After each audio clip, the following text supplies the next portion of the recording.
Bismillahirrahmanirrahim. Assalamualaikum warahmatullahi wabarakatuh.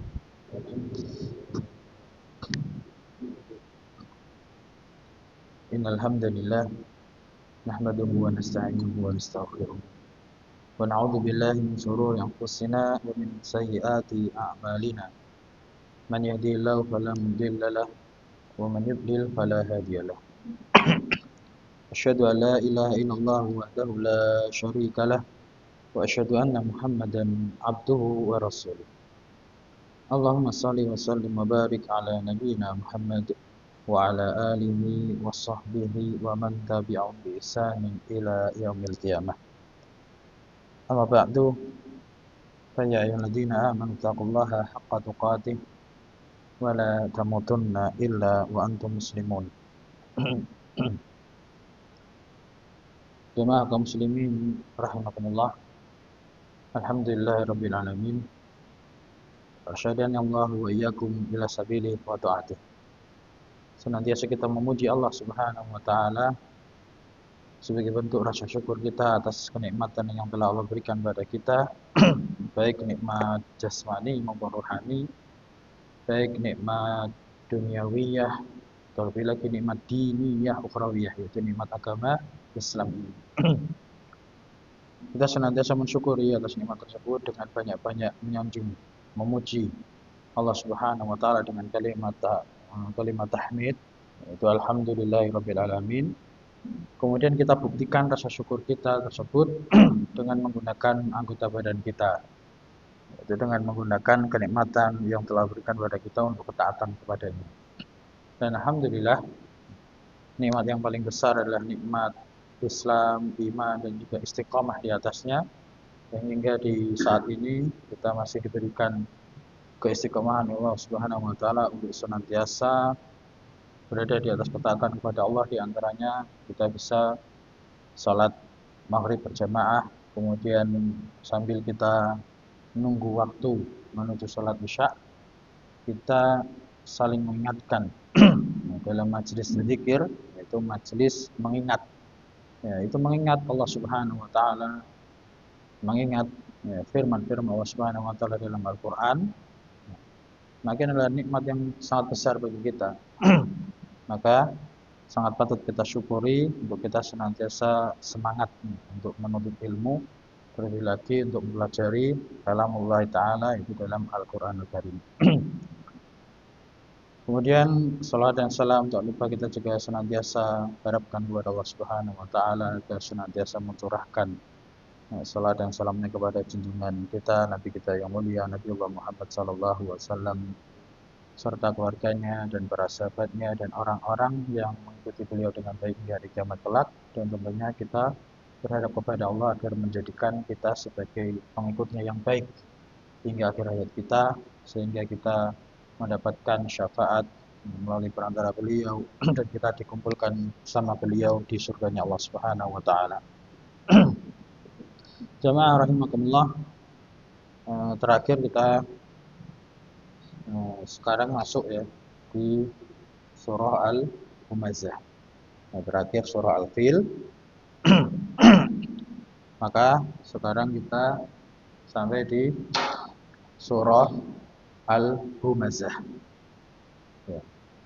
Berkata Syekh Abdurrahman bin Nasir As-Sa'di rahimahullah taala, tafsiru suratil Humazati. Ya. Al-Humazah.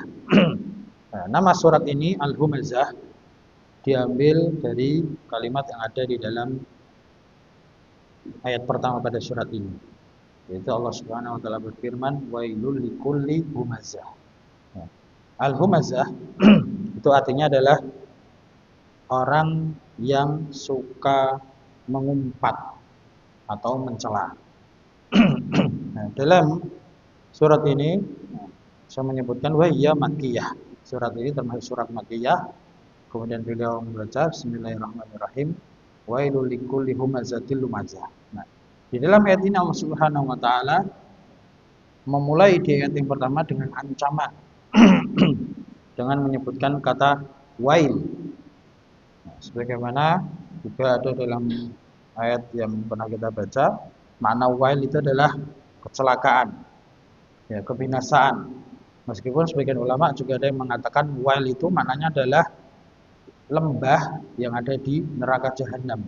Ya, sama artinya kalau kita masuk ke wail waliyadzubillah, masuk ke lembah neraka jahanam, maka kebinasaan yang didapatkan. Makanya ini adalah ancaman dari Allah Subhanahu wa taala, wailun. Nah, kebinasaan. Likulli humazatin lumazah. Untuk setiap orang yang suka mengumpat lagi mencela. Nah, kata humazah dan lumazah itu nanti dibedakan oleh para ulama ahli tafsir termasuk dalam tafsir ini. Ya, secara terjemahan sering diterjemahkan dengan humazah itu artinya pengumpat, lumazah itu artinya pencela. Nah, bedanya apa? Secara ringkas kalau humazah itu mengumpat itu berarti nek bahasa Jawa niki ya, Bang. Ngenyek gitu loh, Pak. Ngece, menghina, merendahkan orang lain. Ya. Tapi dengan ya itu tadi makanya dalam bahasa mengumpat pun misuh ya dalam bahasa Jawa ya. Sebenarnya bukan misuh itu, berarti mencela itu artinya hampir sama dengan lumazah. Sama-sama mencela. Cuman bedanya nanti disebutkan oleh Syekh. Lumazah itu nyinyir. Biasanya gitu. Mencela orang melalui gerakan tubuh. Itu namanya humazah. Entah dengan gerakan tangan atau dengan apa? Gerakan mata, gerakan kepala, kayak nyindir ya, dan gerakan tangan misalkan gini ngejek ya, atau misalkan ngecek ngerasani temennya di sana ada temen kalau dulu sambil main mata ya. Ngenyek lah bahasanya gitu ya, bahasa Jawanya itu ngenyek tapi menggunakan anggota badan. Itu namanya humazah. Sedangkan lumazah itu orang yang sama suka mencela tapi langsung secara lisan. Misalnya ini yang misuh-misuh itu, misalkan katakan orang dasar bodoh atau dan lain-lain itu. Ya, mencela aibnya orang lain dengan lisan itu lumazah. Nah, kedua sifat ini sama-sama sifat yang tercela, maka dari itu Allah Subhanahu wa taala mengancam dengan kebinasaan. Namun juga ketika ada dua kata yang mirip ini ada kaidah juga dalam apa ilmu Islam itu ada kaidah-kaidah ya, qawaid-qawaid. Kalau ada dua kata yang artinya mirip, artinya kok mirip, itu kaidahnya namanya idzastama'a iftaraqa. Wa idzastaraqa ijtama'a. Artinya dua kata itu kalau kumpul bersama, jadi disebutkan secara bersamaan seperti ini, itu iftaraqah. Artinya apa? Punya makna yang berbeda. Punya makna yang berbeda. Tapi kalau iftaraqa istama'a, kalau dia itu disebutkan secara terpisah, disebutkan sendiri, maka dia mencakup makna yang lainnya. Ya, contohnya ini humazah, lumazah. Kalau kita hanya sekedar nyebut surat tadi, surah al-humazah, artinya pencela atau pengumpat, maka al-lumazah pun masuk dalam kata humazah. Nah, contoh kata yang lainnya itu seperti fakir miskin, Pak. Ya, fakir miskin itu kan dua kata mirip itu. Kalau kita sekedar mengatakan, oh si fulan fakir, otomatis dia miskin. Oh si fulan tuh miskin, otomatis dia fakir. Tapi kalau kita merinci, si fulan fakir dan sedangkan si alan itu miskin. Nah, maka beda antara fakir dan miskin. Kalau fakir itu dia hampir-hampir tidak punya pekerjaan. Sehingga tidak punya penghasilan otomatis. Jadi lebih parah. Sedangkan miskin itu dia punya pekerjaan, tapi penghasilannya itu tidak mencukupi untuk kebutuhannya sehari-hari. Nah, itu namanya miskin. Jadi lebih parah fakir. Makanya kalau kita di hadapan Allah Subhanahu wa taala kalau kita berdoa, nah itu di antara doa apa? Ya Allah anta ghani wa nahnu fuqara. Engkau adalah zat yang maha kaya sedang kami itu fakir. Nah, karena kita merasa butuh banget kepada Allah. Kita rendahkan diri kita di hadapan Allah Subhanahu wa taala. Jadi fakir itu lebih parah daripada miskin. Cuman dua kata ini kan mirip. Nah, kalau disebutkan secara bersamaan tadi artinya beda. Tapi kalau disebutkan sendiri, oh si fulan itu fakir, berarti miskin otomatis. Nah, si fulan itu miskin berarti dia fakir. Nah, contoh kata lainnya itu Islam dan iman. Nah, Islam dan iman. Ini juga dua kata, kalau disebutkan satu saja itu sudah mencakup keduanya. Si fulan itu orang Islam, Nah, berarti dia orang yang beriman juga. Nah, si fulan itu beriman, berarti dia orang yang berislam. Tapi ketika disebutkan secara bersamaan seperti dalam hadis Jibril, yang dalam Arba'in Nawawi itu ada, hadis yang kedua. Nah, itu maka dibedakan. Islam itu adalah amalan dohir, ya, amalan lahiriah. Seperti apa? Rukun Islam itu syahadat, yaitu syahadatain, sholat, zakat, puasa, ibadah haji. Kan ini amalan-amalan apa? Dohir, amalan-amalan lahiriah. Sedangkan iman itu adalah amalan-amalan batin, keyakinan. Itu apa? Iman kepada Allah, malaikat, kitab, rasul, hari akhir, dan takdir. Nah, itu kan keyakinan. Jadi amalan batin. Nah, itu adalah dua kata yang mirip, maka kaidahnya tadi. Ketika disebutkan secara bersamaan, disebutkan semua, maka artinya berbeda-beda. Tapi kalau disebutkan sendiri, maka mencakup satu sama lainnya itu mengandung yang mencakup maknanya. Kemudian di ayat yang berikutnya Allah Ta'ala berfirman, alladzi jama'a malan wa 'addadah. Alladzi, orang yang jama'a, dia itu mengumpulkan malan, harta. Mengumpulkan harta, wa 'addadahu, dan terus-menerus menghitung-hitung. Nah, addada itu mirip dengan kata ada, karena aslinya ada. Kalau cuman ada artinya menghitung biasa. Seperti firman Allah, wa in ta'uddu nikmatallahi la tuhsuha. Ada ya'uddu. Kalau ada ya'uddu biasa itu menghitung biasa. Jika kamu menghitung nikmat Allah, kamu tidak akan mampu, apalagi menghitung-hitung. Nah, kalau ini addada yu'addidu, ta'did, itu artinya menghitung-hitung, neritik. Ya, saking apa? Bakhilnya. Nah, ini sifat orang yang mengumpat itu seperti itu. Nanti ada kaitannya apa? Akan jelas. Nah, orang yang seperti ini mengumpulkan harta, kemudian menghitung-hitung hartanya, yahsabu annamalahu ahlada. Dia mengira bahwa hartanya itu yang dia kumpulkan itu bisa mengekalkan dia, bisa menjadikan dia itu awet hidupnya, kekal hidup di dunia. Nah, ini menurut dia, makanya dia ambisinya terhadap harta dunia itu luar biasa, karena dia menyangka bisa kekal dengan hartanya tersebut. Kalla, ini bantahan dari Allah, sekali-kali tidak. Artinya tidak demikian, tidak seperti apa yang dia sangkakan. Justru kalau dia punya sifat seperti itu, la yumbadzanna fil hutamah, sungguh dia itu akan dilemparkan ke dalam al-hutamah. Apa itu al-hutamah? Allah tanyakan di ayat berikutnya, wa ma adraka mal hutamah, dan apakah kamu itu tahu apa itu al-hutamah?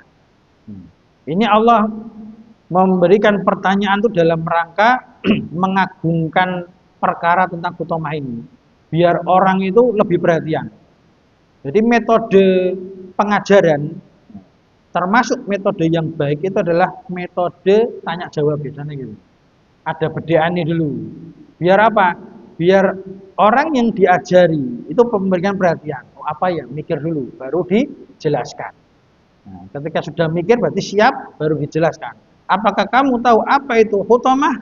Narullahil muqadah.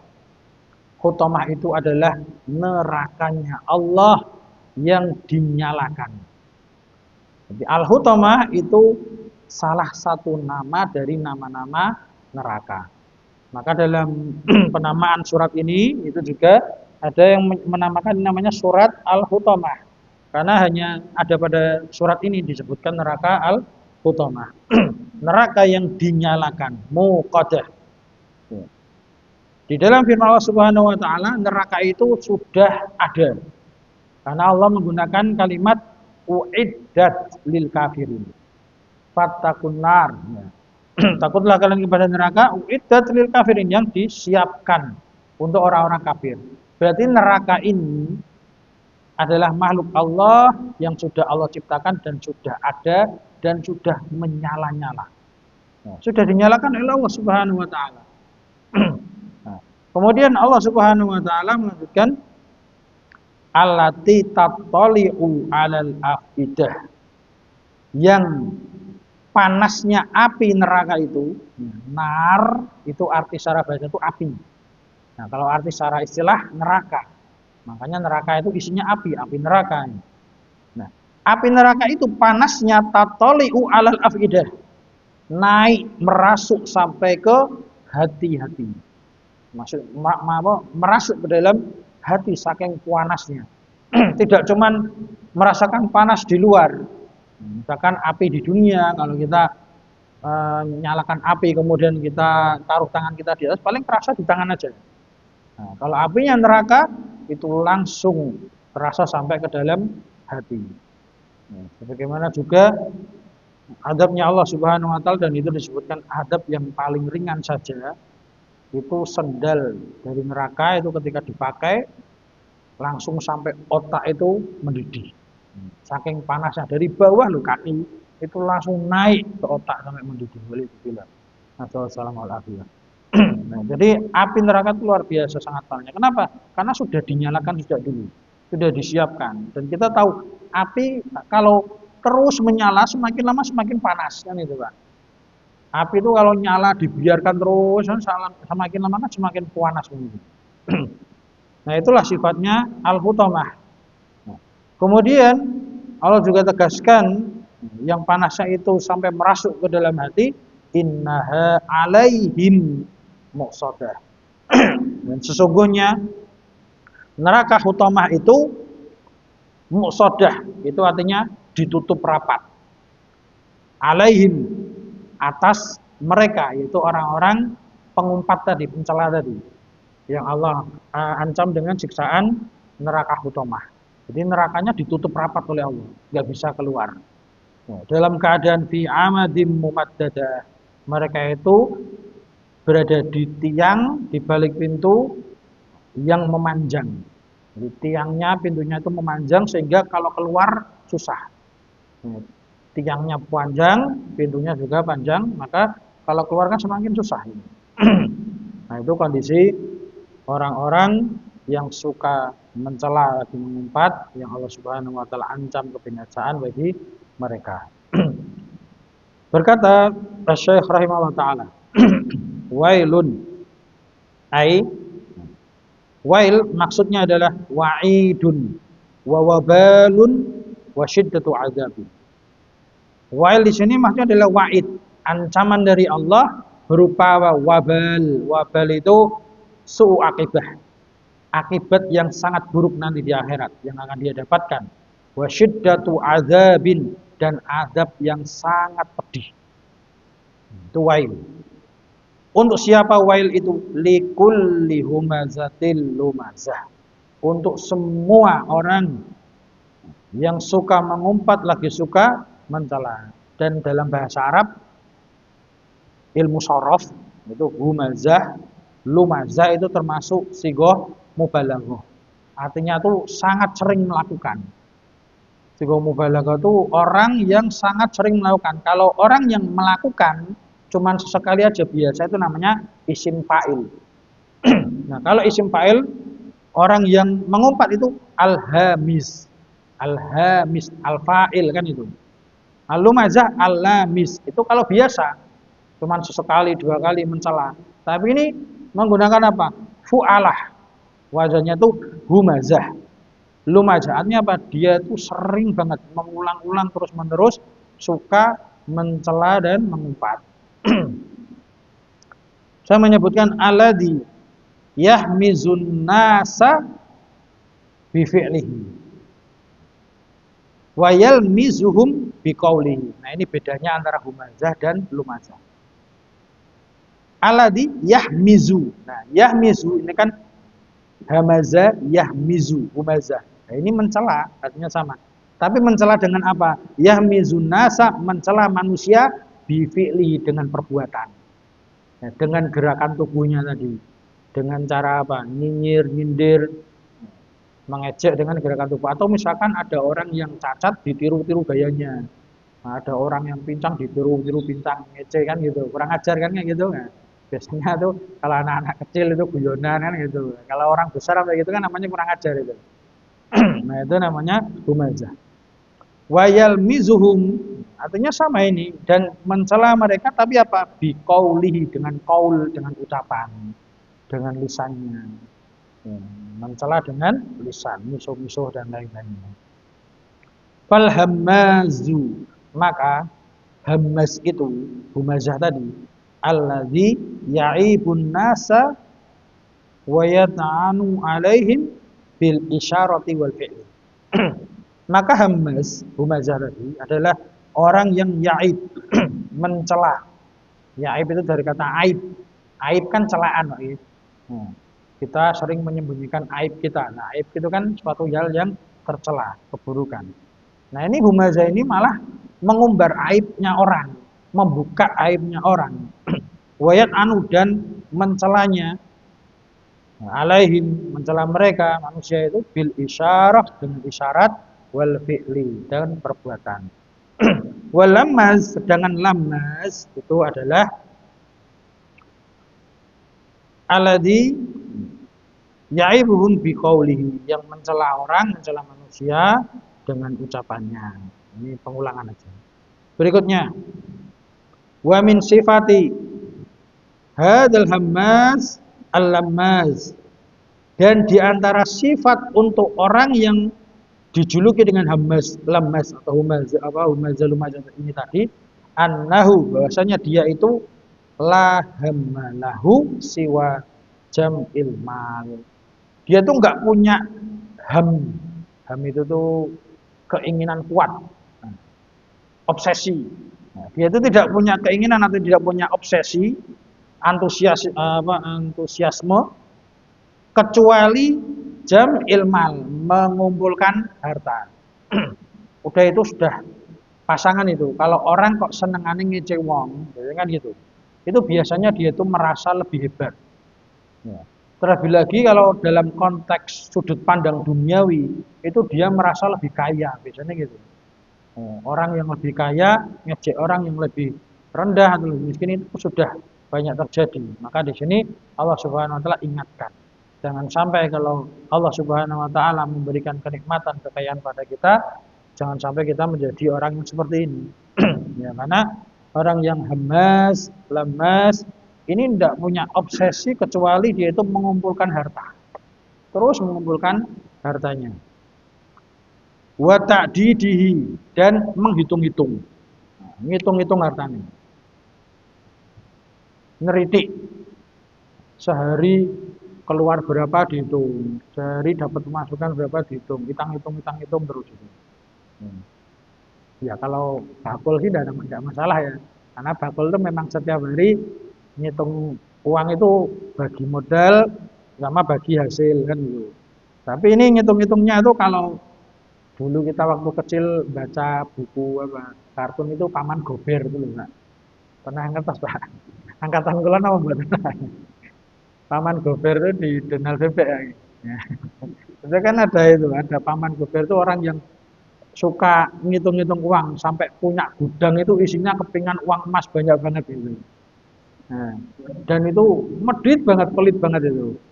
Ya ibaratnya untuk dalam zaman seperti itu, bakhil senengane ngitung-ngitung. Tiap hari uangnya dihitung sampai dilus-lus, sampai dilap-lapi gitu. Perhiasannya juga banyak. Itu namanya orang yang mengumpulkan harta seperti itu.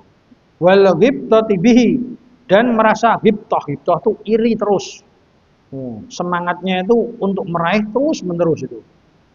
Walaysa lahu raghbatun fi infaqihi dan dia itu tidak memiliki keinginan untuk menginfakannya. Ya benar-benar pelit, ngumpul ketok tapi ra gelem infak sedekah enggak mau. Fi turuqil khairat di jalan-jalan kebaikan. Wasilatil arham dan silaturahim wa nahwi dzalik dan selainnya. Nah, ini peringatan dari para ulama. Ulama ketika menyebutkan silatul arham ini sebetulnya mengingatkan pada kita bahwasanya orang yang paling berhak mendapatkan sedekah dari kita adalah keluarga terlebih dahulu. Ya kalau anak istri jelas itu wajib. Anak istri itu wajib. Sedangkan sedekah yang sunnah Sedekah yang sunnah itu kalau kita punya saudara, kerabat ya istilahnya ya, keponakan, sepupu, om, tante dan lain-lain, yang paling berhak itu mereka. Daripada orang lain yang kita tidak kenal. Mereka lebih berhak karena masih ada hubungan apa? Ada hubungan rahim.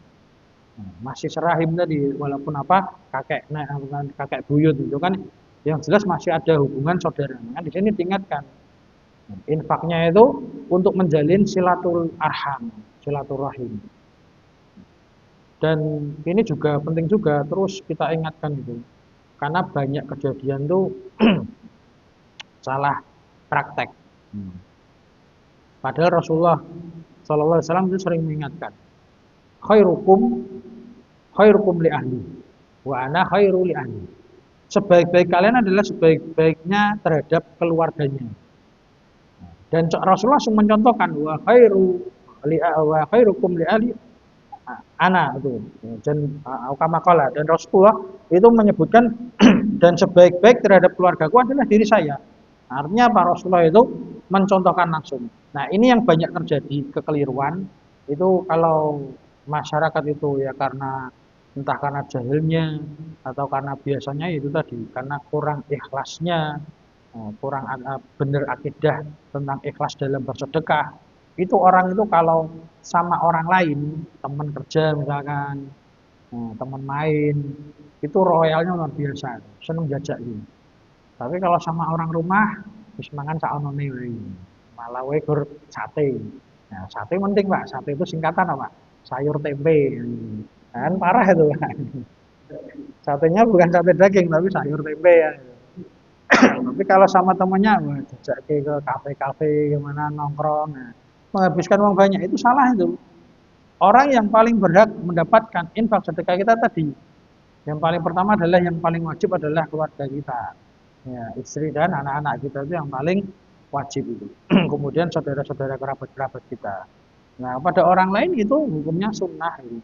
Hukumnya apa? Mustahab. Maka kita lebih mengutamakan yang wajib terlebih dahulu.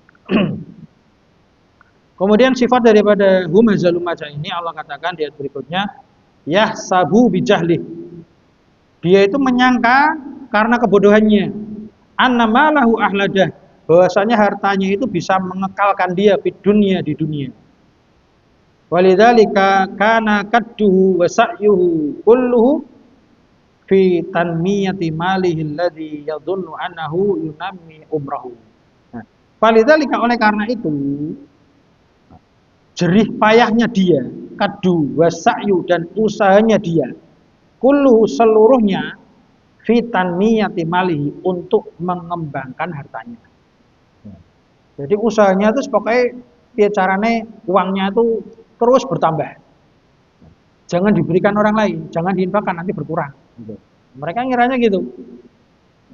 Jangan disedekahkan, tapi disimpan, dikembangkan terus, dikembangkan untuk bisnis, usaha dan lain-lain, investasi atau macam-macam. Karena dia menyangka akan kekal abadi. Dia menyangka hidupnya itu awet gitu. Alladzi yadhunnu annahu yunami umrahu, yang dia itu menyangka bahwa hartanya itu bisa mengembangkan umurnya, bisa menambahkan umurnya. Nah, ini adalah pemikiran yang keliru dan sering kita dengar. Orang awalnya kelihatannya tuh kalimatnya baik, seperti orang yang mengatakan uang bukan segalanya.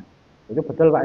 Nah, kayaknya baik tuh awalnya, ternyata bikin bantahan setelahnya. Uang bukan segalanya, tapi segalanya butuh uang. Nah, orang kan mikirnya gitu. Terus mikir, ya bener ya, segalanya butuh uang ya. Tapi ini tidak betul, Pak. Buktinya apa? Buktinya, orang bisa beli obat, bisa pergi ke rumah sakit dengan uang. Betul kan? Tapi apakah dia bisa beli sehatnya, Pak? Sembuhnya itu dia beli enggak? Enggak bisa. Sehat sembuh itu dari Allah Subhanahu wa taala. Orang sekolah, bayar sekolah mahal dia bisa pakai uang. Tapi dia pinter loh, bisa enggak? Bisa jamin dengan uangnya itu anaknya jadi pinter. Nek anaknya bodoh dedel sekolahnya semahal apapun ya enggak bakal bisa pinter. Karena apa? Hasil akhir itu tetap di tangan Allah Subhanahu wa Ta'ala. Jadi orang bisa berobat kemana-mana pakai uang betul, tapi bisa nggak sih dia beli kesehatan? Nggak bisa. Bisa nggak sih dia beli kesembuhannya? Nggak bisa. Dan itu kita ingatkan pada diri kita semua, dan pernah juga apa kejadian pada diri kami dan keluarga kami ketika pernah sakit gitu, sakit parah sampai di rumah sakit. Ya kita ingatkan pada diri kami, kepada keluarga, bahwasanya rumah sakit, dokter itu hanya wasilah, hanya perantara. Kita menjalani usaha untuk mencari kesembuhan. Tapi kembali lagi ingatkan bahwasanya kesembuhan, kesehatan itu murni datangnya dari Allah Subhanahu wa Ta'ala. Jadi ungkapan tadi itu bisa kita jelaskan seperti itu.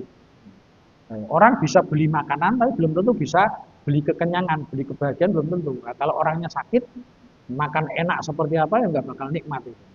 Bahkan banyak orang-orang kaya itu justru malah nggak bahagia hidupnya.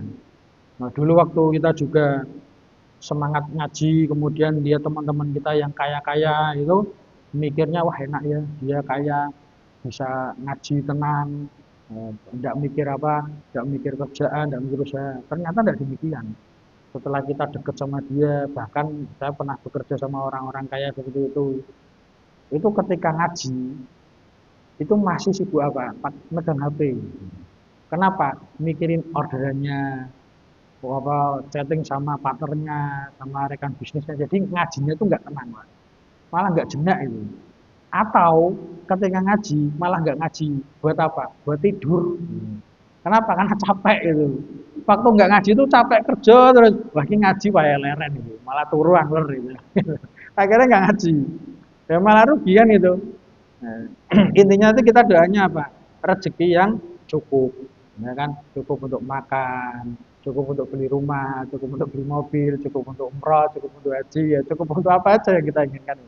Intinya cukup kan gitu. Yang penting tadi jangan apa bakhil.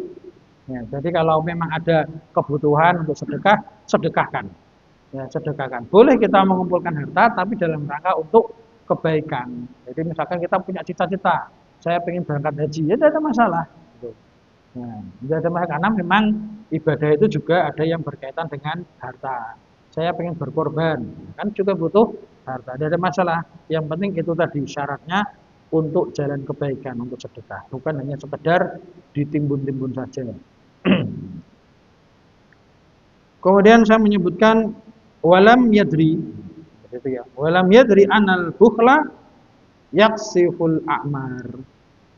Dan dia itu malah nggak tahu bahwasanya bukhl, bakhil, pelit, kikir itu justru bisa mengurangi umur. Wa yukhribud diyar, dan bahkan merobohkan rumahnya. Ya, merobohkan rumah itu maksudnya ya merobohkan kehidupannya. Rumah dalam artinya kehidupan. Justru sebaliknya, wa annal birra, dan sesungguhnya bir itu apa, Pak? Amal kebaikan, kebajikan. Seperti kita dengar istilah birrul walidain, berbuat baik kepada dua orang tua. Annal birra, bahwasanya kebaikan itu yazidu fil umri, bisa menambahkan umur. Nah, bisa menambahkan umur. Ya ini secara hakiki ataupun secara maknawi. Nah, sebagaimana dalam beberapa hadis itu ada menyebutkan silaturahim itu bisa memanjangkan umur. Karena ada seperti itu. Ya, bisa secara hakiki atau secara maknawi. Artinya apa? Kalau orang baik itu hidupnya berkah. Seandainya umurnya pendek pun, namanya umur secara kenyataan dia kok meninggal muda, mati muda. Tapi yang dimaksud dengan apa? Umurnya panjang itu apa? Dia akan dikenang. Jadi jasa-jasa kebaikannya akan dikenang. Berarti kan namanya kan terus disebut, didoakan. Ya, sebagaimana apa? Suri teladan kita, yaitu Nabi kita Muhammad Sallallahu Alaihi Wasallam. Beliau adalah nabi di antara nabi-nabi yang lain yang umurnya itu cuma 63. Nabi-nabi sebelumnya itu umurnya sampai ratusan tahun, bahkan sampai ribuan tahun. Itu orang-orang dulu kan umurnya panjang-panjang. Nah, sedangkan Nabi kita itu umurnya 63 tahun, Sallallahu Alaihi Wasallam, namun namanya terus dikenang. Jadi seolah-olah terasa masih hidup terus bersama kita. Kita terus menyebut namanya, kita bersolawat atas beliau, kita ikuti sunnah-sunnah beliau, kita hidupkan sunnah-sunnah beliau, serasa kita tuh bersama beliau. Ya, sampai nanti di surganya Allah Subhanahu wa taala. Itu namanya umur yang berkah itu seperti itu, Pak. Jadi umur yang digunakan untuk ketaatan. Nah, kemudian Allah taala firmankan, "Kalla la yumbazanna." Sekali-kali tidak. Jadi tidak seperti prasangka mereka.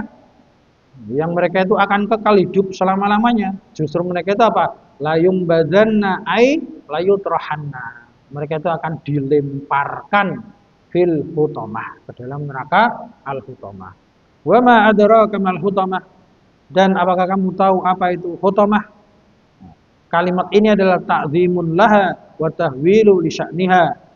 Pengagungan terhadap makhluknya Allah yang sangat mengerikan, yaitu neraka.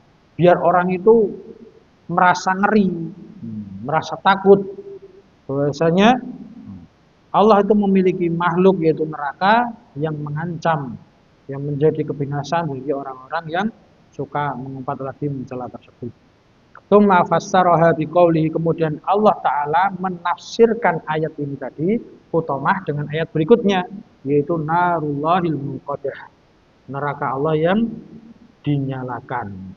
Allati waquduhan nas wal hijarah, yang waqud itu bahan bakar untuk menyalakannya adalah annas wal hijarah, manusia dan batu. Nah, manusia dan batu yang dimasukkan ke dalam neraka itulah bahan bakar api neraka. Sangat panas sekali. Allati, yang min syiddatiha, yang merupakan kedahsyatannya panasnya api neraka itu, tataliu alal afidah, naik sampai merasuk ke dalam hati.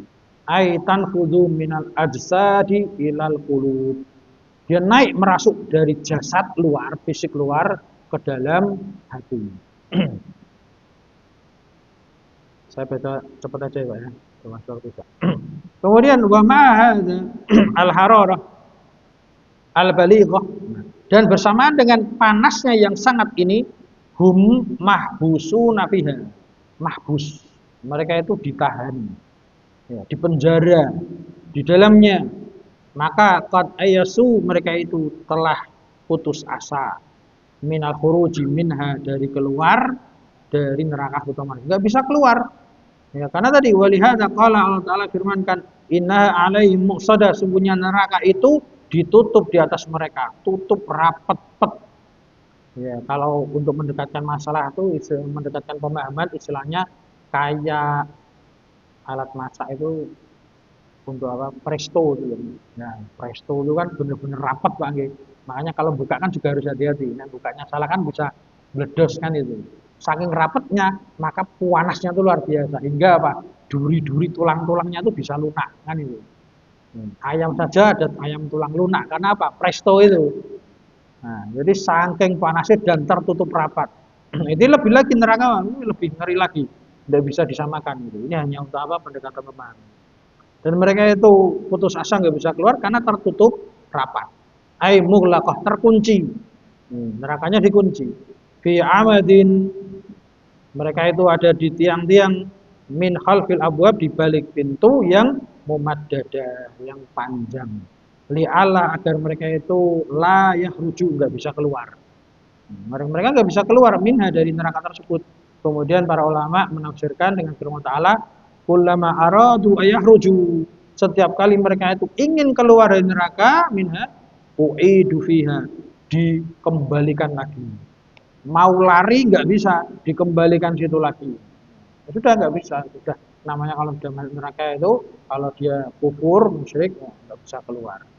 Maka terakhir penulis membaca doa, na'udzubillahi min dzalik. Nah, ini doa ini sering kita baca kan, kalau dengar kata atau perkara yang buruk kita ucapkan naudzubillahi min dzalik.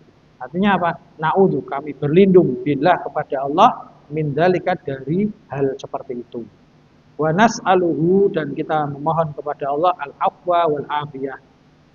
Maaf, kita mohon kepada Allah pemaafan, pengampunan, wal afiyah, dan perlindungan dari azabnya Allah Subhanahu wa taala. Amin ya rabbal alamin. Semoga Allah Subhanahu wa taala menjauhkan kita dari sifat lumajah dan lumajah. Subhanakallahumma wa bihamdik asyhadu an la ilaha illa anta astaghfiruka wa atubu ilaik. Alhamdulillahirabbil alamin.